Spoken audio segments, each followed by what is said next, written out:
বিশ্বের অন্যতম প্রধান জ্বালানি আমদানিকারক দেশ দক্ষিণ কোরিয়া। তাদের মোট তেলের চাহিদার সিংহভাগই মেটানো হয় মধ্যপ্রাচ্য থেকে। তবে ইরানে মার্কিন ইসরায়েলি হামলার পর তেলের সরবরাহ ব্যাহত হয় আশঙ্কায় অস্থির হয়ে উঠেছে দেশটির জ্বালানি বাজার। দাম আকাশচুম্বী হওয়ার আশঙ্কায় দক্ষিণ কোরিয়ার গাড়ি চালকরা এখন হন্য হয়ে ছুটছেন পেট্রোল পাম্পে।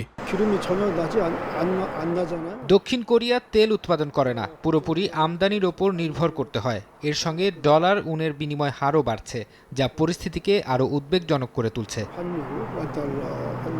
যুদ্ধ পরিস্থিতির কারণে সব দেশেই অকটেন সহ বিভিন্ন তেলের দাম বৃদ্ধি পেয়েছে, কোরিয়াতেও সেভাবে বৃদ্ধি পেয়েছে।